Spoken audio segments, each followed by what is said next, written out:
Such an exciting new car. This is the new, brand new model, Mercedes A220 AMG line with a premium pack on. 2020 70 registration, but I want to start this video slightly differently. I'm going to take you for a drive and I'm going to let you come with me because I'm going to give you a genuine opinion of what I think of it because it looks absolutely fabulous. So sophisticated, very stylish. But you tell me what you think, okay? Come on. Right, so now we're in the car. I've buckled up, ready to drive, but I just want to tell you about the obvious differences I can see on this new model E-Class. And the first thing I see is the steering wheel, and it feels so much better. It's a lot thicker than what I remember on the previous models, and I love the new spokes on the steering wheel itself. You've got the high gloss black sections, you've got those lovely metal sections, and it is 3-spoke. You've then got the new design on the paddle shift just behind there, easy to control, and it swivels round with the steering. So if I'm going around corners, I can still drop a gear or go up a gear. But I do know already that the ceramic black on the steering wheel, they are touch sensitive, so the left-hand side will control the large screen there, and the right-hand side will control all the options on that side, which I will go into more detail in a few seconds. But my first impression right away of the steering wheel is it's fabulous. I do understand also that all the new sort of E-Class models comes with a full digital dials as standard now, because if you look at the previous models, they had the analog version, so this has now got the full twin digital dials there. Now this one has the MBUX, which is the Augmented navigation system, which I'll touch on as I drive off now. But the whole layout is very similar to the previous model. There is a few fine touches, which again I'll try and find as much as possible and show you as I go along. So I'll start off with, in the automatic gearbox, I'm going to knock this down into D. It tells me down there, I've felt the brake pedal just release itself, ready to go. I'll accelerate and I'll drive off safely. So I always know that E-Classes drive well. They're a great car because they're a good size. With the new engines, they've been tuned and tweaked ever so slightly. Now you've got 200 brake horsepower in one of these cars, in the E220. And look at this. So again, you're constantly getting wowed. So you can see all these blue arrows and different signs will pop up as and when. But this is real life camera system happening as I'm driving. You don't see that in normal navigations. And for me, this is what stands out. It's going the extra mile, it's been a little bit different, and that is amazing. Obviously the car has a 360 camera degree viewing camera on this one, so you've got front cameras, side cameras, rear cameras, which again I'll show you in more detail. But I think everything just feels super crisp, it feels very sharp, everything. But then the nice touches, like this is all leather now. Don't get me wrong, I'm not sure how real or hand stitched it is, but it looks good and it feels good, because I talk about quite often, it's amazing how many times manufacturers will go for the cheap option and everything feels a bit tacky or plasticky. Absolutely not. I've been looking at this car for a couple of hours now and I can see everything about it, from the dark ashwood trimming on the centre dash, the inlays on the door panels, everything does feel good. But I'm just wowed by this screen, because this is what you see as a driver. This is what you're looking at all the time. See what happens here? I'm going down Church Lane. The augmented navigation is popping up the arrows. As I go in, they fade away. That is super cool, and I mean super cool. Is that the reason why I buy this car? Probably not. But it's certainly one of the reasons why I'd look at this car, because I think if I'm going to buy an up-to-date modern car, I want it to have all the bells and whistles. I want it to wow me as many times as possible every day whilst I'm driving it.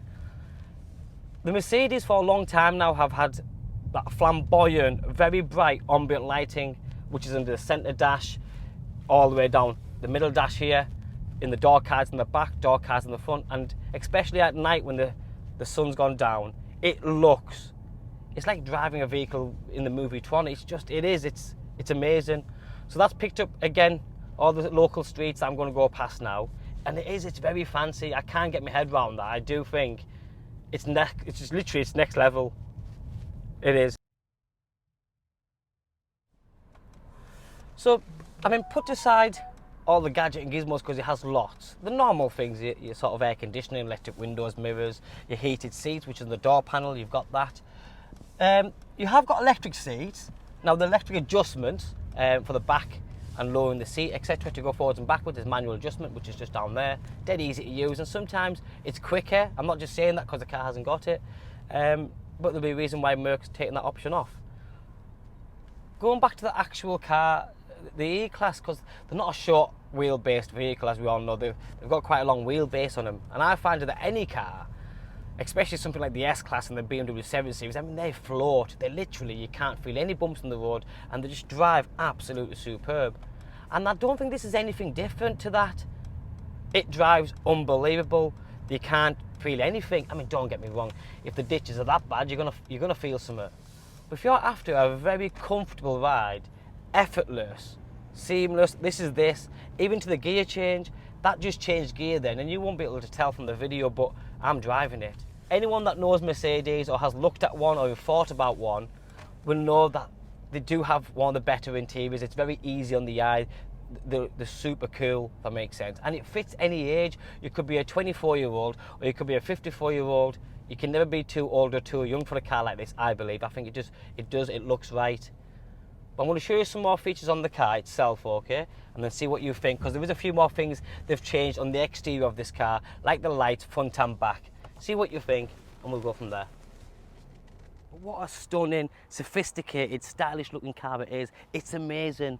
If you're looking for a nice car that gives a great running cost, 200 brake horsepower, one that looks as sharp as that car does, it's amazing. Everything about it, the colour, the specification, it does what it's supposed to do. And with the nice new features that this car has, I just think it's an amazing car. Everything about it, space.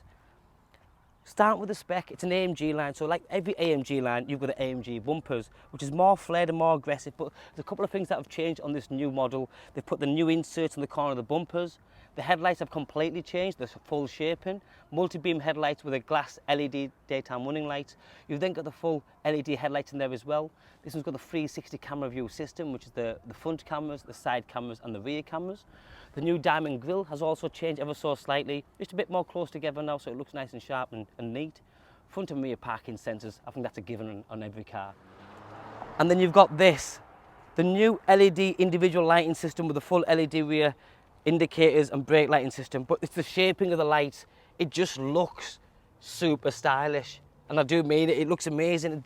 I think sometimes it's only small tweaks, but it's enough to make someone go, oh, that's a new shaped car. Because I've seen several cars that have been facelifted, and you really have to look for the differences. On this one, with the headlights and the backlights, you can see the differences pretty much immediately. You've then got a very big boot space. It's not as big as the Audi A6 is what I've read up on it, but it certainly looks very big, but it's bigger than the 5 Series. So it is a very generous boot. Underneath, like all Mercedes, you have our cubby hole there. My personal favourite, and that is the only reason I buy this car, is because of this. It has the basket. I absolutely love these. You put a nice weekend takeaway in there, you go home, it's in one place. Electric tailgate, press the button, it closes up for you. All the dials and the touches and the buttons are very good quality, but most importantly, it's got the new style steering wheel, and I think this is a game changer. This is brilliant. I'd expect this steering wheel in an E63 AMG S, you know, like the top of the range, absolutely. 500 horsepower, I'm gonna eat someone, because that feels flat bottom, obviously. It feels chunky, it feels sporty, and I love the fact that this is all, it's touch sensitive, so I can control the right hand screen from this little one here. Literally, as you can see, it's changing stuff, and the navigation gets displayed on there as well if you wish it to. This black ceramic square section controls that screen. It's just, for me, it's absolutely mad. It does what it needs to do, plus more. Or you can go straight to the screen and just press it, because it is touchscreen. My name's Joe, my name and number's on the bottom of the screen. Give me a call, drop me a text or a WhatsApp, I'll be more than happy to get back to you. Thanks for watching, bye bye now.